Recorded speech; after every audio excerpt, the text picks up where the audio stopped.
last time you had them in the chat, but as it says, the recording, it'll be recorded. You're getting a pop-up for that. And I think everything else folks know. See you on Discord. And with that, welcome again. And I'll turn it over to Joshua Cooper. Josh, please. I'm glad you're really pleased you're with us, and thanks for doing this session. Aloha, Christina. It's great to be here. Very much looking forward to it. And it's good to see a couple people that I haven't seen in a little while, and a couple people that I haven't ever met before. So it's always a great time to meet other people in the APLP Pilpohana. So it's great to be there. It's good to see Felipe. I see them as well. And what we'll be going over today is the UN Sustainable Development Goals and also the UN Paris Agreement, focusing around climate change. And briefly, I'm Joshua Cooper. I teach at University of Hawaii. I was in Gen 9, and it's exciting to be here at home in Hawaii. Like many of you, I've never been home this long, so it's actually been wonderful to be able to be at home. And what I thought we'd do is first start out with a little bit to check our reactions. How many people have ever heard about the UN Sustainable Development Goals, or the SDGs? Let's see if we can, okay, we got Gretchen's got her hand up. Anyone else can use the reactions? You can put the thumb. All right, Christina's got the thumb going. Magali also as well has the thumb going. That is great. So Sustainable Development Goals, or the SDG, sounds like something you don't want to catch, SDGs, from COVID and other times. But the Sustainable Development Goals were actually 17 global goals that the whole world agreed on in September of 2015. And the reason we think it's so important is because of these 17 goals, most of them really focus on what we care about. And so what I'll do real quick is I'm going to just show a quick video. And for those that had not heard of the 17 goals, it's in a hip hop version. So you can get down, because it's 5 o'clock somewhere. And we will play that real quick. And you'll be able to sing along afterwards. I think you'll all like it. Organization with goals of peace and sustainable development around the world. Their mission is huge, but we're breaking it down in 2 minutes. 17 sustainable development goals. Let's get to them, because the more you know. Look, in some corners of the world today, people are living on $1 a day. Hey, that's not how it ought to be. So go 1, eliminate poverty, and go 2, root out hunger across the globe. There's 800 million people hungry, if you want to know. Number 3 is health and well-being, and getting people the health care that they need in. Learning in school are the harder goal for. Education opens up minds and doors. Goal number 5 is empower girls and women so they can have the same rights that men are given. Number 6, people need water that's clean. Poor sanitation can't spread disease. Carbon-free energy is goal number 7. And how to achieve it is a question that's pressing. But if we put our minds together and work hard, we can find a solution, I'm guessing. 17 sustainable development goals to improve life all around the globe. Protecting human health and the environment. Whatever bad we make, we gon' have to lie in it. 17 sustainable development goals to improve life all around the globe. Protecting human health and the environment. Whatever bad we make, we gon' have to lie in it. Now imagine that you work all day for no pay. Economic growth and decent work is goal 8. Goal number 9 is to foster innovation in infrastructure and industrialization. Goal number 10, inequality reduction. 11 is sustainable city construction. 12, well, that's sustainable consumption. So what we use matches up with production. Goal 13 calls for urgent action to combat climate change, because we know what's happening. 14, protect life under seas. 15, protect life on land. Goal 16 is for peace and justice. All over the planet, they're in high demand.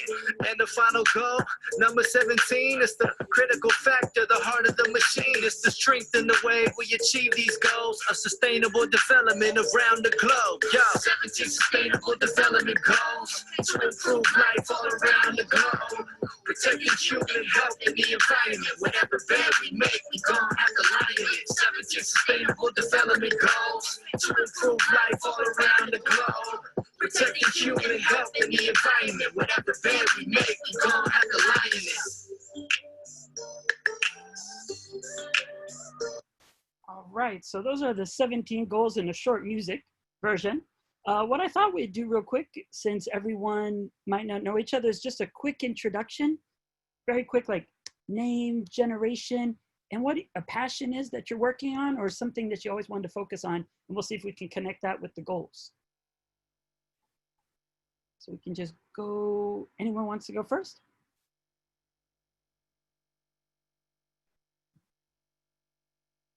Christina Varan, I see you. I haven't talked to you in a little while. I haven't seen you in New York, obviously, for 4 months at least.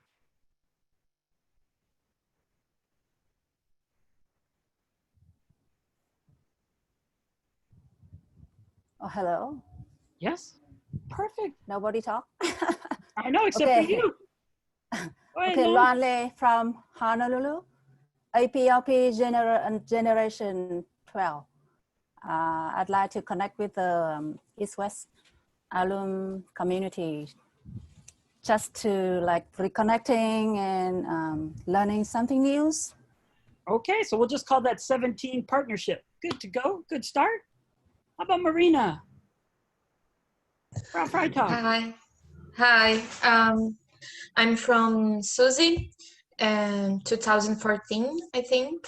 I'm from Brazil, and I really want to reconnect with East-West Center, but I also like this subject very much because I work with the agenda today. We are doing some educational program to online to schools here in Brazil to try to achieve the goals. Okay, so definitely 4 and 16, doing both of those. We can definitely discuss that with Brazil. Anyone else?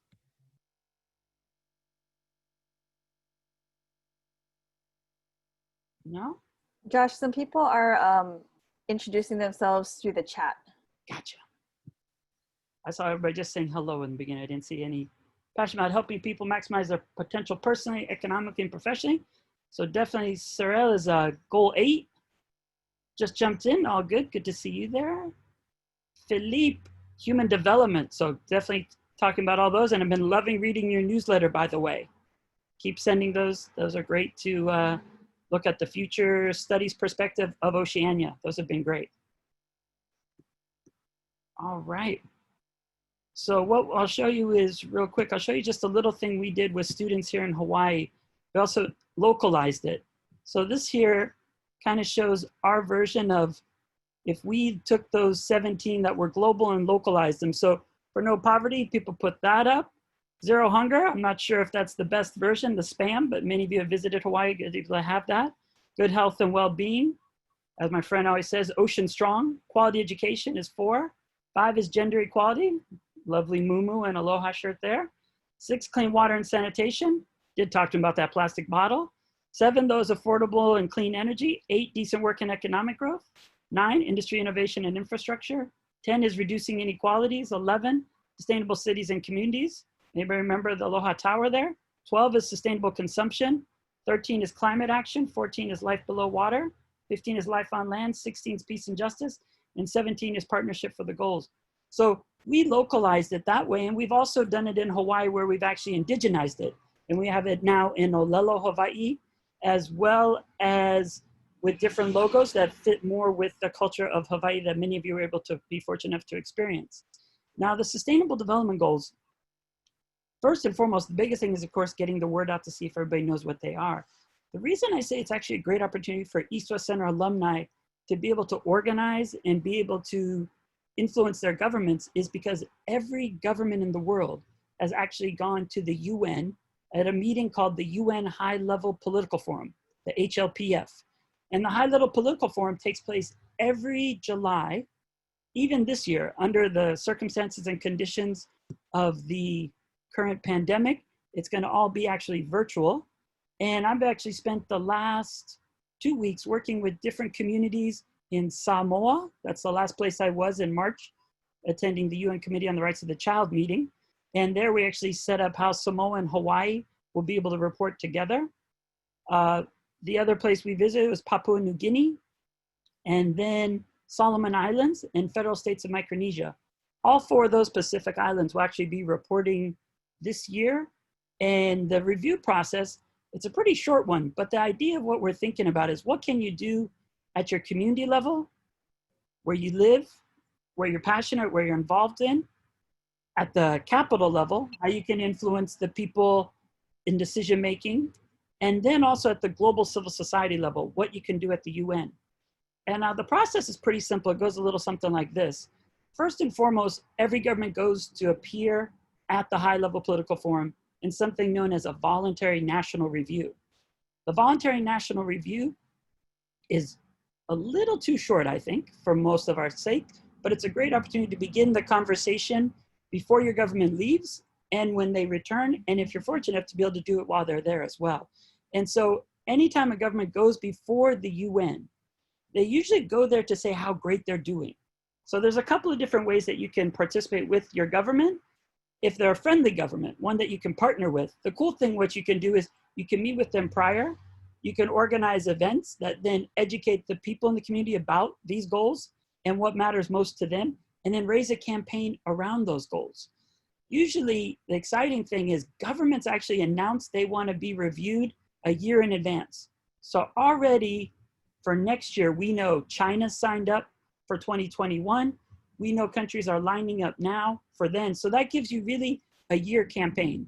And when we look at a lot of the things that people are talking about, what they care about, you know, looking at education and doing those things that you're talking about, none of those things happen within a year. So it's a really good time frame to say, ask people to join in coalition, to come together, to coordinate with one another about what you want to do around each one of those goals and frame it in those goals. There's 2 ways. If your government's friendly, it's great to give them ideas, to actually say, this is something you can do.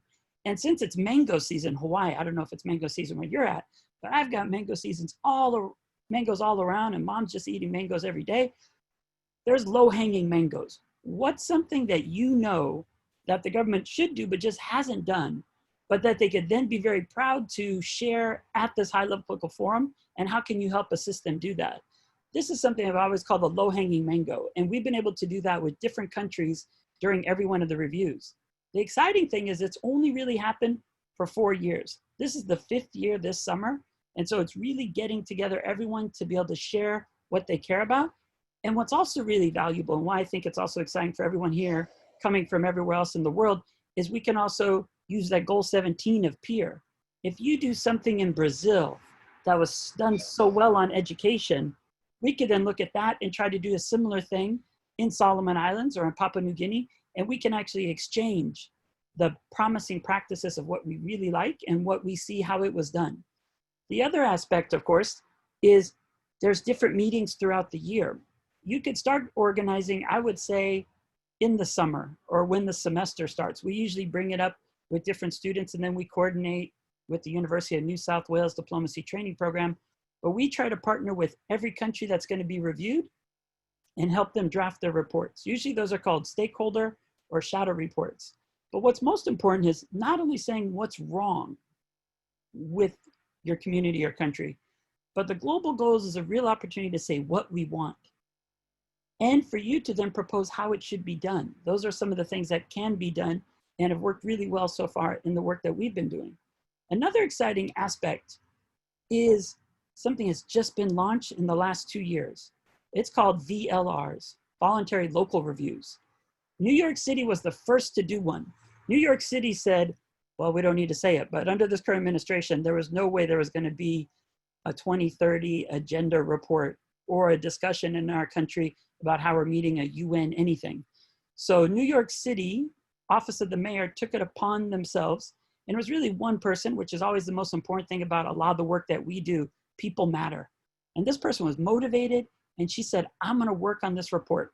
She drafted a report within a year, and then New York presented the first voluntary local review. Since then, we've been partnering with many other cities around the world. Bristol has an amazing program. Los Angeles is quite extensive as well. Indonesia has numerous ones, and Japan has 2 or 3 as well. And Hawaii will actually be unique this summer. I've been helping out Hawaii Green Growth, and we will be the first state, first subnational full state to do a voluntary local review that'll feature all 4 mayors, as well as the governor, and even members of our executive judicial body, the Supreme Court, as well as in the Senate, the US Senate and US House. So it's an amazing opportunity to really try to get everybody together. And I kind of think I should probably quote a EWC alumni, Kalani English, Senator Kalani English. We had Human Rights Day a little bit early this year. We had it in February because we saw the writing on the world wall. And what he said about sustainable development goals is he said, everyone speaks the same language. He goes, when I go to Kazakhstan, when I go to Palau, I can talk to them and be like, which goal, which aspect, and really cut across all those aspects as opposed to discussing everything. You can just go by goal. And he said, that's a great way now for the world to communicate, to coordinate, and then be able to see the next way of moving forward. So these voluntary national reviews, like I said, take place every summer. Many countries are already on their second review. Now these reviews take place in a 20-minute time period. So the government will get, in the first situation, if it's the first time they've ever addressed the UN high-level political forum, they'll do 15 minutes. And then after they do their 15-minute speech, then civil society and the other governments get the other 15 minutes. And what we've been organizing the last 2 weeks is we've been preparing civil society on the ground to be able to share what they see are the most important issues and how they can then participate. And the other exciting thing is also every UN agency is there. So if you're working on women's rights, UN Women is there. If you're working on development, UNDP is there. So it's a great time to make the connections and all be on the same page and build those partnerships. Really, you can coordinate. Good, Robbie, that's a very safe way for you to appear. That's excellent. And you can make sure then that you're focusing on good health and well-being, SDG 3 with Robbie with the mask there. It's modeling good behavior, which some of our elected officials should be doing. And so the exciting thing is in that 15-minute review, some governments are really good. They'll include you on the government panel. Some governments just like to make a tourism video and say, come visit us, and don't participate as rapidly and as well engaging with civil society. Some are amazing. The best example, and you hate to always give Scandinavia, but Finland. Finland was organized so well that one of the owners of a pizza parlor actually would donate money to each goal depending on which pizza everybody ordered. And he had the SDG on the menu. And Finland also had it in curriculum, and it's just all across the board. Also, every mayor would have SDG local dialogues. So it's pretty exciting about the level of what you can do. There's really no end to how we can engage. It just is the only limit is our creativity. And so what's exciting, good to see you, Sangwan, is that everyone then can speak and share and discuss about what their passion is. But the other thing is we can actually connect better and see how our issues are interconnected. And I know a lot of times people always work in silos, or as they refer to them, cylinders of excellence, but those are being shattered, and we're able to see how everything is interconnected, and we can then see the best way that you can partner. And of course, as we look at these sustainable development goals, if you just work on one, probably things won't change. But if you work on a couple of them, it then intensifies and exponentially allows for changes and improvements in the community where you live and at the capital level all the way down. The other aspect is we get to speak. So unlike, let's say, the Universal Periodic Review that happens under human rights, you don't get to speak until 6 months later. The exciting thing about this VNR process is you get to speak at the UN right afterwards. And so you get to actually share if the government has been good, if the government's great, if there's a lot of grief, but more importantly, you also get to make questions and recommendations to the government and as part of the official record. And you also can submit your stakeholder report. The exciting thing is civil society meeting during this time. We come together, we get so many great ideas about what everybody's doing that sometimes it's not even the best part to listen to what your government says they're doing, but actually learning to see what your peers are doing in similar areas of advocacy, and then taking those ideas, bringing them home, and then implementing them together with new partners, or actually just learning from people, seeing them as a mentor and able to improve that. And that's some of the things that we've been doing as well. Yes, Sangwan, we did meet at the workshop in January. It is good to see you too. And Christina, interest SDG 10 and 16 with Indigenous peoples globally. So that's definitely my passion. I didn't want to just focus on that, but I always work a lot with Indigenous peoples around the world. And actually coming up for this time, we're working with Indigenous peoples from over a dozen countries to prepare for the upcoming VNR. And in the past, we've also worked in every country from China, Australia, all the way down to Zimbabwe with Indigenous peoples to bring their issues forward in that capacity. So the interesting is some countries are on their second review. And when the second review comes up, normally a lot of the initial ideas we had, we can see those being implemented by the government and taking as their national position. And definitely SDG number 4 is also very important. It's one of those aspects that we've been looking at. I teach political science and I teach human rights law, so I'm usually enjoy meeting students in person. I have to admit that's one of the most exciting parts about the class is the debates, but also the side conversations you have after class, before class, during one of the breaks in a 3-hour class. And I was a little skeptical. I knew my class at UH Hawaii was going to be fine because we had all known each other for 2-3 months. And we had actually already discussed how we'd wrap up the semester if things got worse during spring break and before then.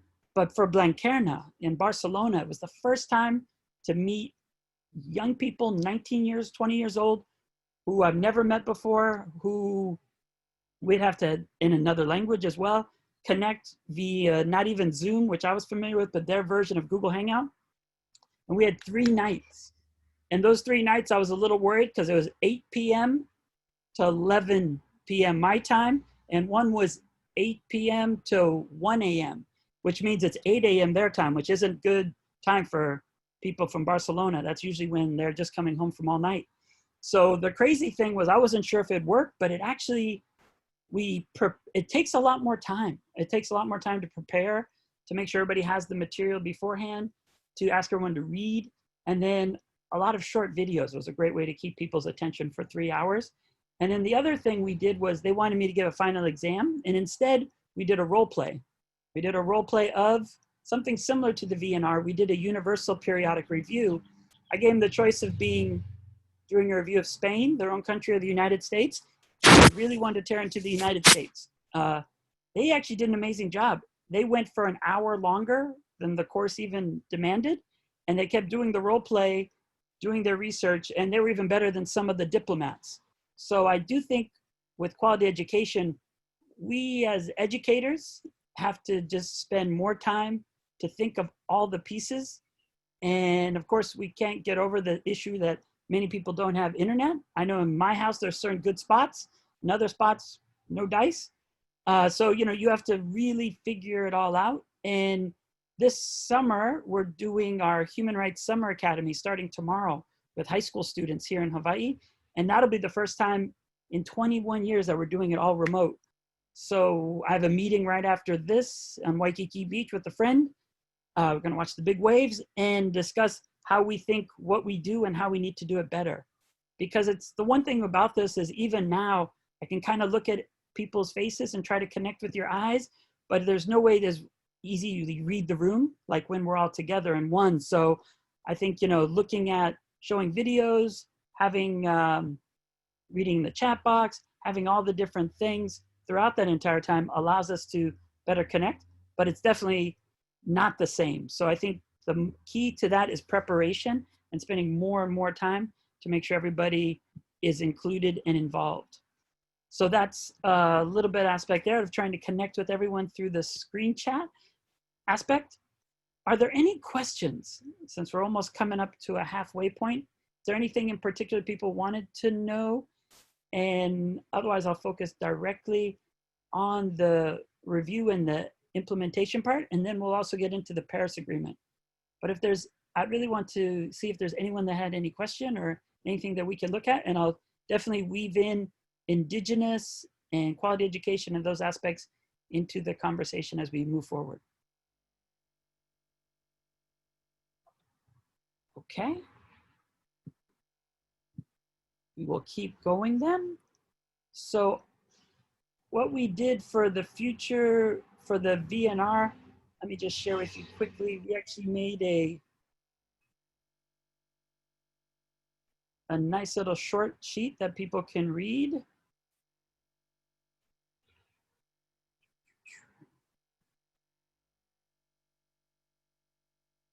when we look at this, the whole point we knew was that SDGs, human rights development, all that, it seems like a lot. So we worked on this very short sheet that I can share with people afterwards.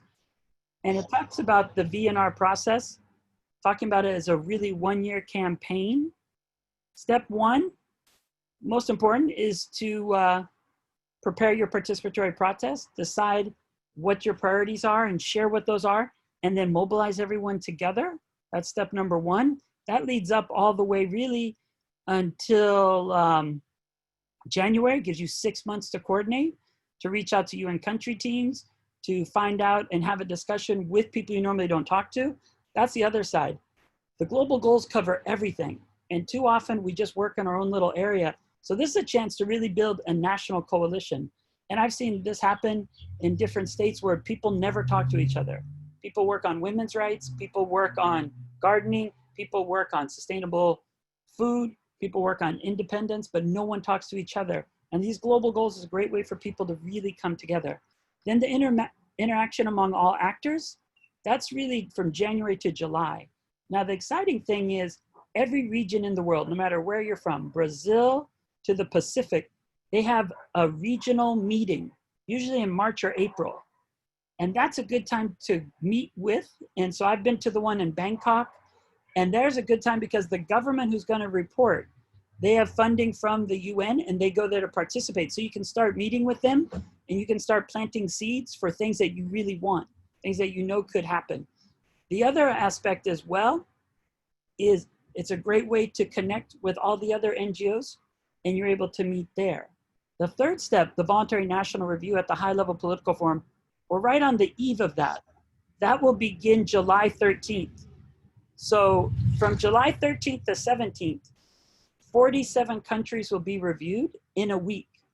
The exciting part is, even before COVID crisis, it was always live webcast.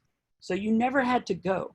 And I could say with some of the groups that we partnered and organized and worked with, we kind of set it up sort of like the Premier League in Asia. If anybody remembers their days in Asia with Premier League games all night long, World Cup in Brazil, we'd watch it on big screens and then everyone gets to see all the work that they did throughout the entire time from July, the year before to that July, and see if their questions, if their recommendations, and more important, if their government says they'll be doing the things that they've asked them to do.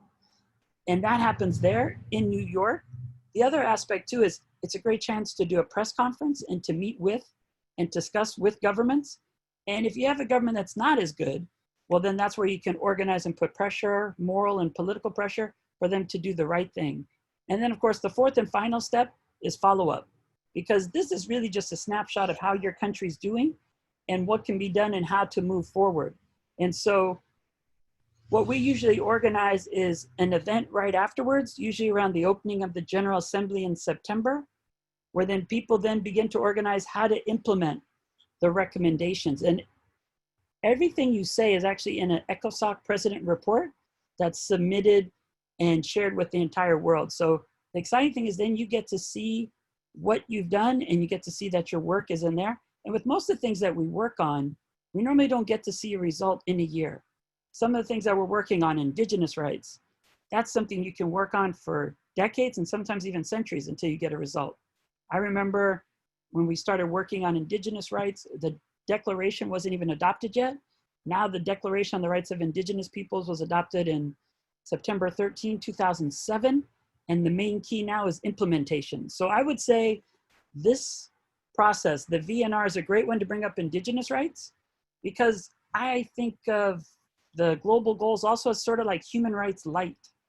Everybody would love to talk about and discuss global goals, and they seem less threatening than human rights. If it's human rights, everybody always feels like, oh, our government, we've done something wrong, we're gonna be blamed. But with global goals so far, you can actually get a lot of people to talk that normally wouldn't share or discuss before. So that's a way that we've actually organized. And I see a point there from Manoj. It says same situation in India. That's a very good point, right? So in India, I'm actually working with 2 different indigenous peoples, just to bring in Christina that way, the Kuki and the Zo. The Kuki and the Zo, same situation. No one has heard of SDGs. No one is talking about them. So what we actually did was we spent a whole year And I started in August last year. And we actually did programs in Mizoram and then actually educated people about their rights. And then more importantly, got students to start working on the studies and the reports they were doing for classes to focus on what they wanted with these certain goals. So I think the key to this is starting early and using it as just a one-year campaign. The other thing of what we've done, and we're working on in Mizoram, is a digital map. So we're doing a digital map where people document what is the best example of that goal, how is a country doing really, really well. So then you have a map of with the logo of the goal showing all the amazing aspects of what's done, because then you can look at it and then you can scale it up where you live. So that's kind of exciting to do it that way. The other thing that we've done with the digital maps though, is we've also said, what is the worst situation? So what's going on, what's bad, and then how we can improve. So that allows us to put both up there in that way. Brazil, not so different, using through schools, teachers. Yeah, we've done everything as well here. We're working on a cookbook right now. And so it's the chefs talking about each goal and how the dish and recipe relates to those goals and where the food's from and all those kind of aspects. So everybody loves eating. So we did it that way. We actually have a contest right now for the voluntary local review in Hawaii. And we launched it at the Global Issues Network meeting, which is all the high schools coming together, where they launch projects around each one of these goals. And for that one, they did two things. One, they said they got to say what issue they care about the most. Then two, what's positive, what's the best example of this that they see. Then the other one though, was even though you know things are good and there's like some good examples, let's be honest, what do we really need to work on? And I think the US right now is having that moment around goal number 10, racial inequalities. And then the first thing is, what's a simple step? What's 1 or 2, 3 things everyone can do? Because the truth is, that's just not where everyone's at. Most people also want to be spoon-fed. So if you can say, this is what's wrong, and this is the first couple, 3 steps you could do to change that, that's what we do there. And then the third one is, what's a scalable solution? What can you do on a big scale to then make that difference? And so it's been exciting to see the students, they've been making videos. Not everybody loves to write stakeholder reports. That's sort of a wonky thing that probably just APLP and people like to do. Most people just get on their phone and then make a quick video. And those videos are going up and then students are responding to each other's videos. And so that's one thing we've done at the VLR side, was getting people to coordinate that way. And then another aspect too is we made SDG videos.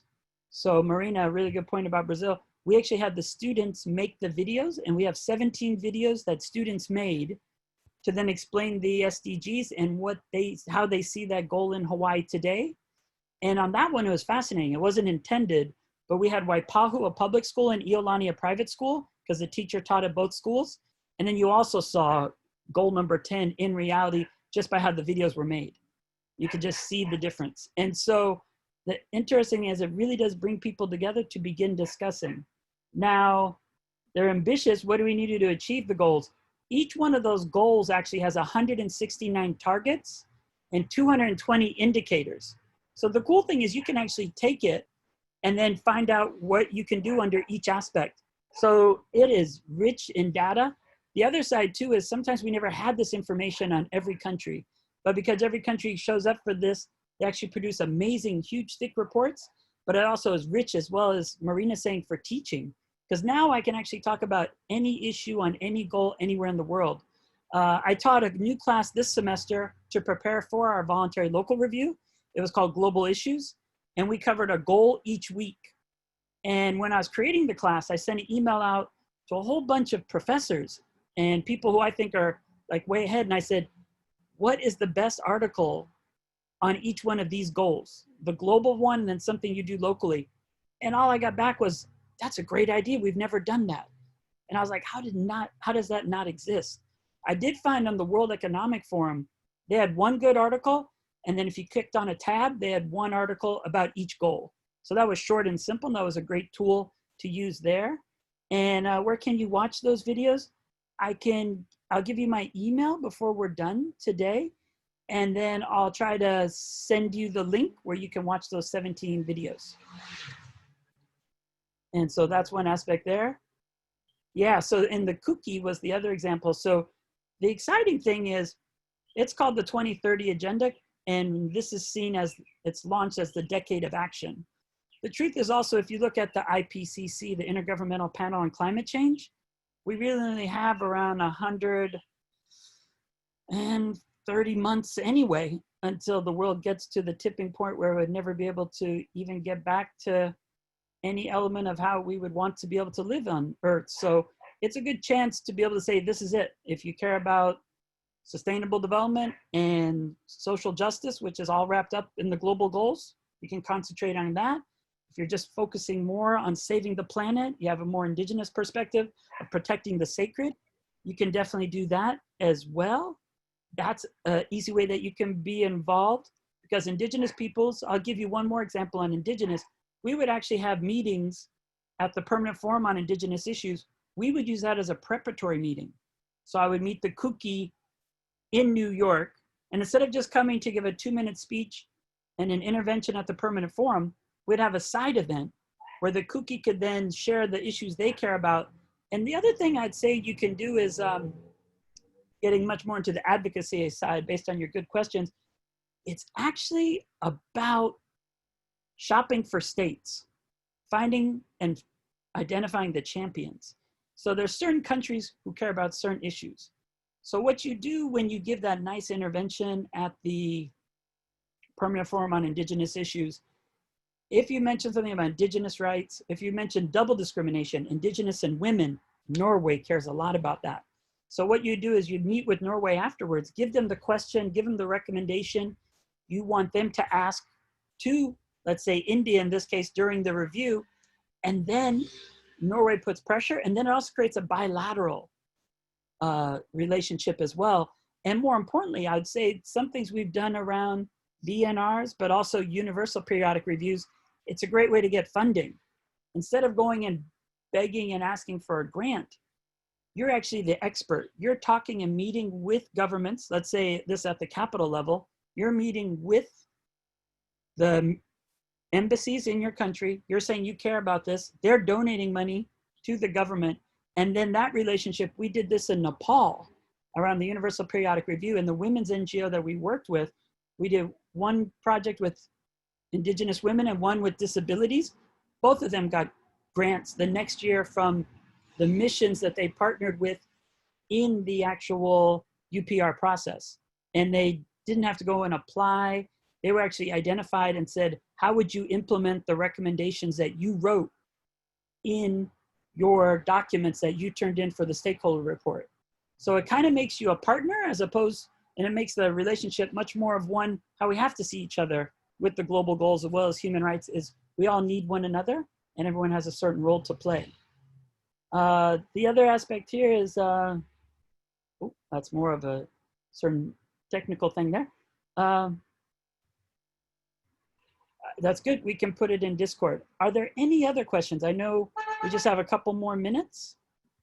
And I think it's never good when you just lecture at, but last time it didn't happen right away. So we just try to keep it from that awkward silent moment at a first date and just keep going a little bit.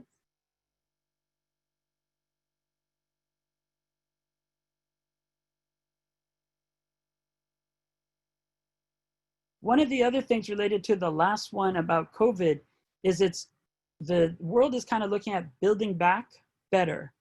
And I think what's important is the framework of the Sustainable Development Goals kind of gives what we already have, and we don't have to then go hunting for a new formula.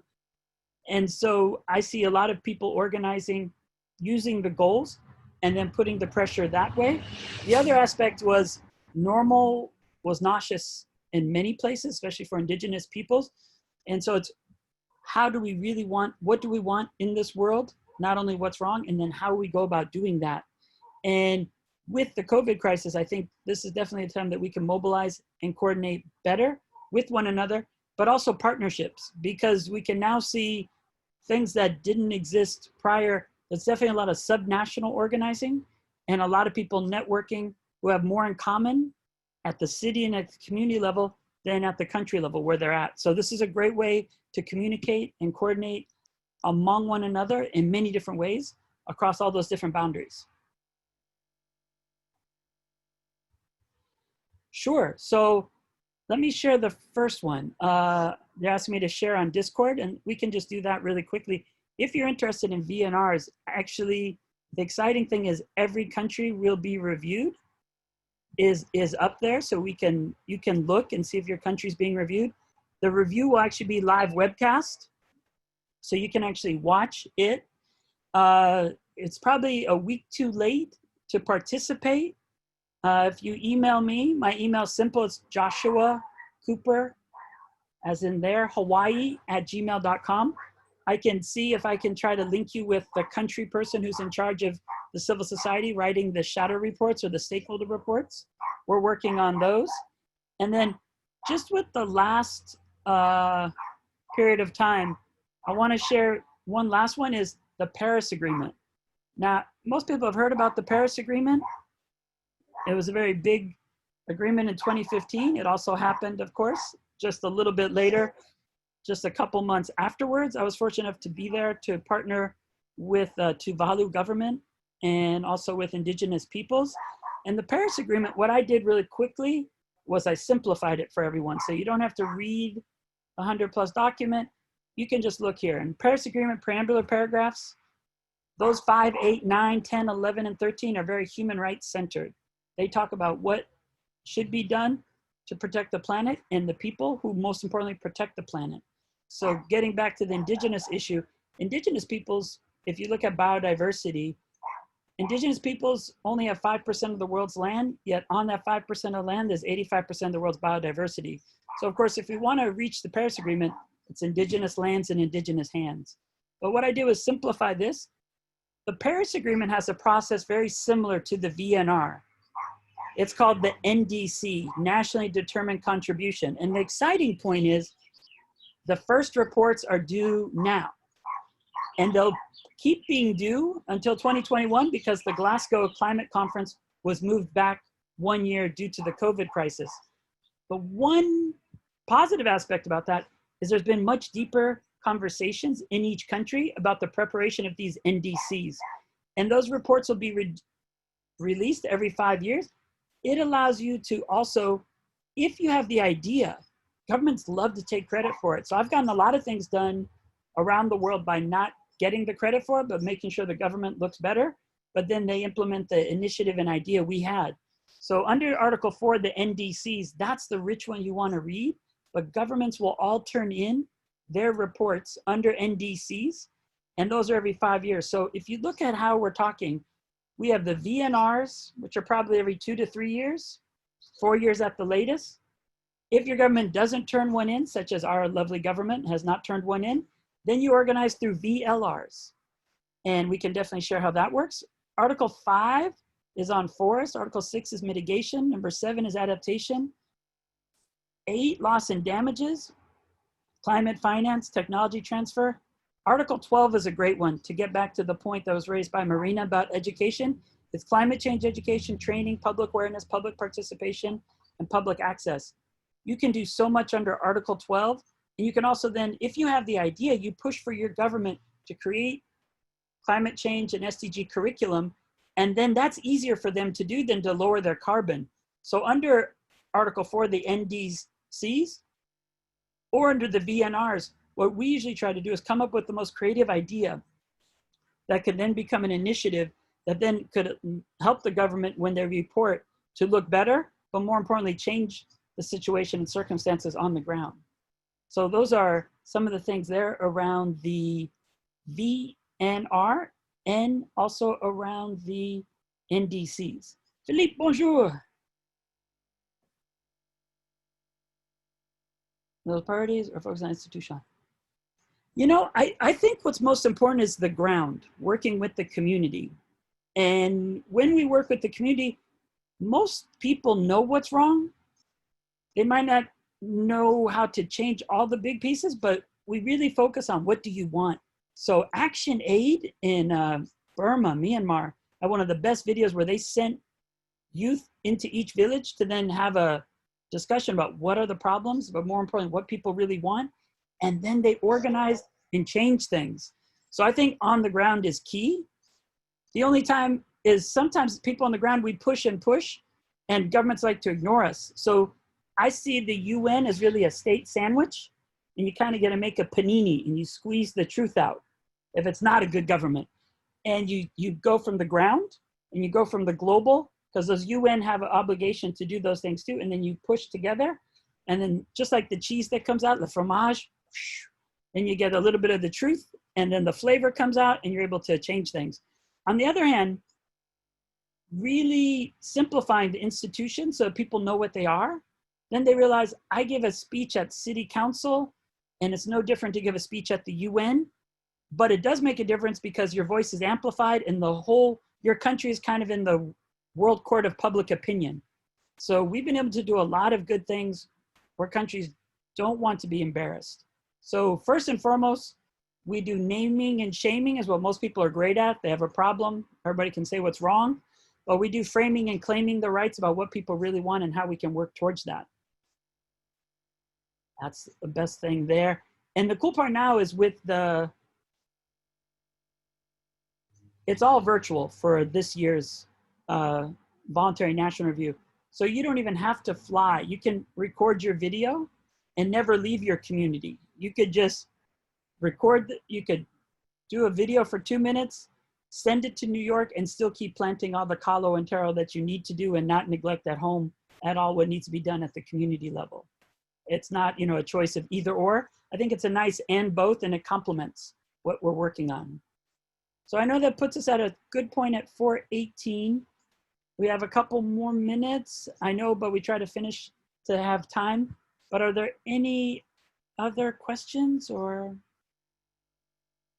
it's been great meeting everyone and hearing what you're working on and seeing how we can network together around that.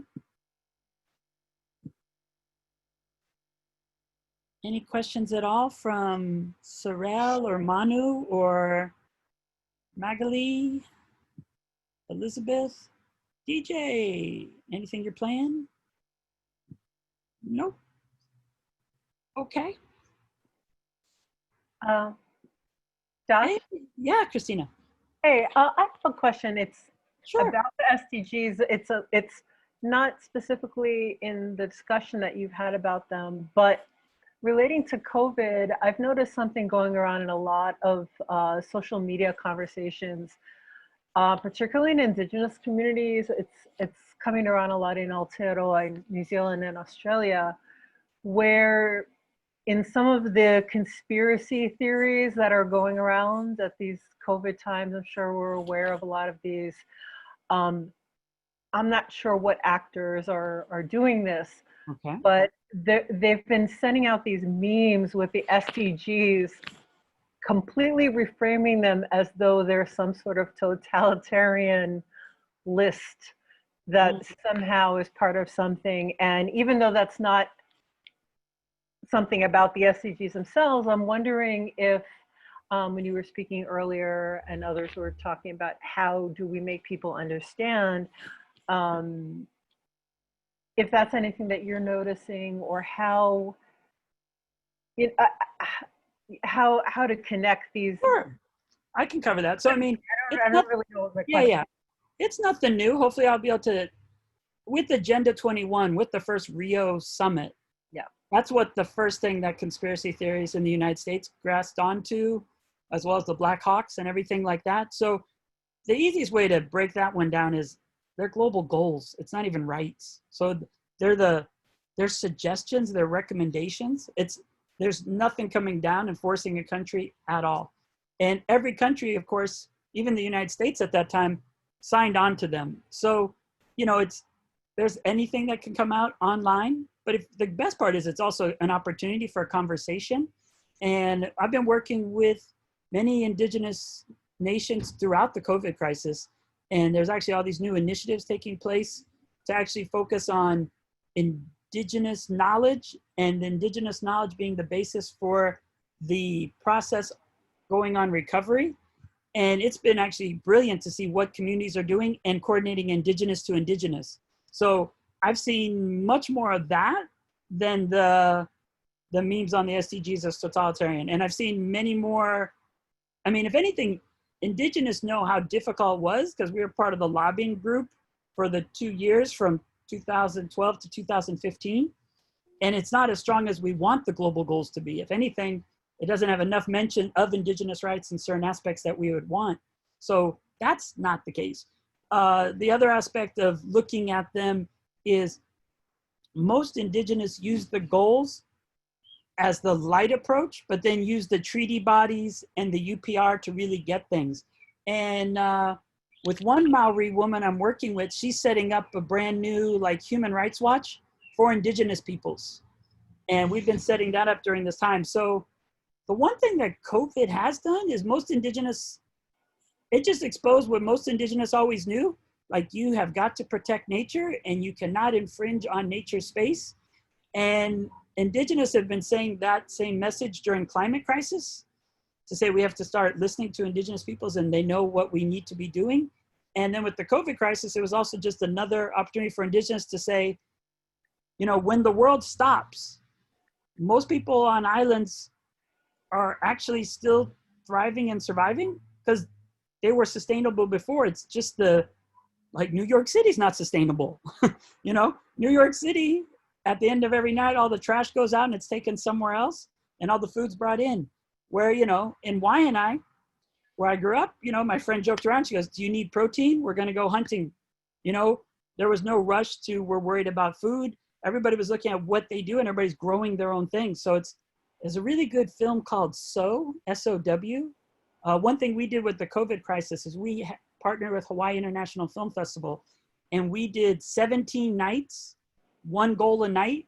And we said, stay home, stay safe and watch these short videos that were inspirational, see what to do. And it was one focus on Borican on Puerto Rico. And the exciting thing is they were talking about self-resilience and all those aspects. And the whole key was COVID was just one more example of how normal was not the way. And we have to change things fundamentally if we go forward into the future. So I've seen indigenous mobilizing in some very powerful ways, setting up new tools to interact with one another. And they've used the goals only when their country's being reviewed. And the other example is indigenizing them. So like here in Hawaii, we're actually coming up with each logo and what that means historically. So Kanaka sees it and goes, oh, that's no poverty. Oh, that's no hunger, da-da. And so it's also, and none of those things are foreign for most indigenous cultures. The only ones, of course, are the ones we have to worry about are the ones that the International Chamber of Commerce lobbied for around 9, 10, and 11. Or actually, sorry, 9 and 11 and a lot on 8. So, you know, those are the ones that I would look at. But I mean, when we get the conspiracy theories, I just embrace them. We adopted the Convention on the Rights of the Child in Hawaii. And I did that with my class. And it was probably the best educational process ever because there's a little NGO for homeschooling in Virginia. And if they see UN pop up in anything, they can generate over 400 letters in a night. And we, the people who care about human rights or sustainable development, we just aren't as active that way. And so the senator introduced it was like, what are you doing to me? I'm getting calls from Afghanistan saying the UN isn't raising my babies and all these things like that. But in the hearings, he just showed they didn't know what they were talking about. They said when the CRC was adopted in France, there was blood in the street. I'm like, it's the French Revolution, a couple centuries earlier. And one kid, his name was Kamaka Viva Ole was his last name. And he said, when my people came over on the Mayflower, and I was like, bro, you weren't on that ship. And so, you know, that was homeschooling parents getting their kids to come out and say why the CRC is evil and conspiracy and all these different things. And the best discussion was, it just was another tool to measure how we're doing.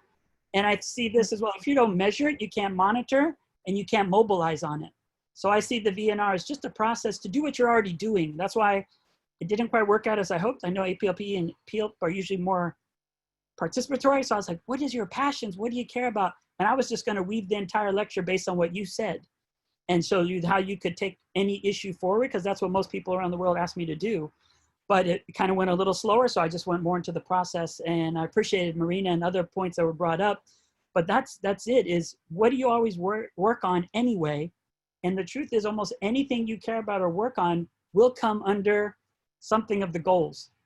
France will be reviewed coming up, and that will be a new one, Felipe, that I want to work with you on, is France will be reserved under the Committee on Elimination of Racial Discrimination. It's going to be in August, and it's going to be virtual. So we can easily bring up Kanaki, Nouvelle-Calédonie, Tahiti at the UN on racial discrimination using the CERD convention.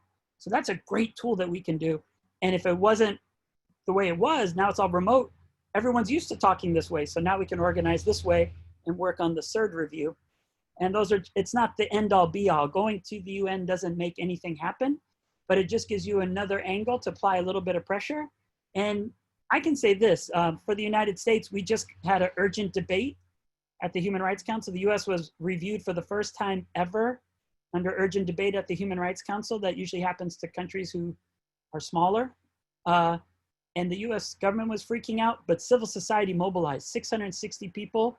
And we also got Philippine Floyd to be able to speak and address the session first and foremost from his home in Minneapolis. So the UN it's an okay tool to apply a little bit more moral pressure, but it's things we should always be working on at home already. And it's just one more avenue for advocacy. And the global goals is just brand new, only 5 years. So it's also something that most people aren't familiar with, but hopefully someone anywhere you are in the world could find an angle that you could then advocate on and be able to work on your passion. Because that's really the key, is follow your passion and see how you can utilize the UN to make it all a little bit better. All right, I think we only have 3 minutes, but it was great to meet everyone. I'll put my email in the chat box if that's good. There we go. And then that's the easy way to do it. And if there's any other questions. Josh, thanks so much. I wanted to just point people to the chat box there as well thanks, Josh, for sharing your information. Appreciate that. And as always, there's a eval at the end of every session. Just helps us know how to improve Gen Squared, as well as a link to the next session. Not going too fast though. We'll first just pause here to say thanks so much, Josh, for sharing your wisdom and your on-the-ground experience and expertise in this topic. A huge and lucky resource we have you and your willingness to share it with us. Pleasure to always participate. Love being an alumni of East West Center, and that's one of the most important things we can do together. Mahalo, Josh. Mahalo. Thank you for joining. All right. Bye, Christina.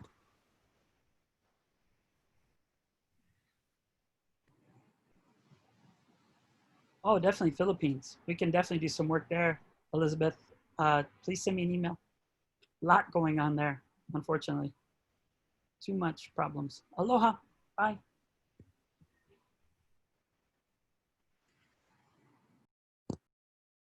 All right, goal 17.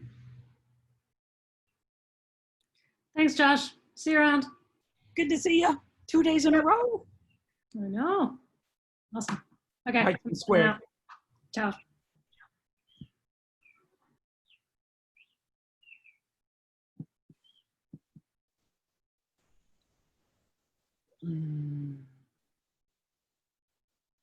In your channel, Josh? Hi. Oh, sorry, I must have been muted. Thanks again, Josh. I posted the hip hop video in your Discord channel. Okay, that's great. If you want to add other things there, feel free to, and you can tag people if there's specific people you want to point things out to. Appreciate everything. Hope it was smooth enough. I know it's the one thing you get lost is when you're just talking into a screen. It's not as much as the connecting part, but no, it was really good. I liked it a lot.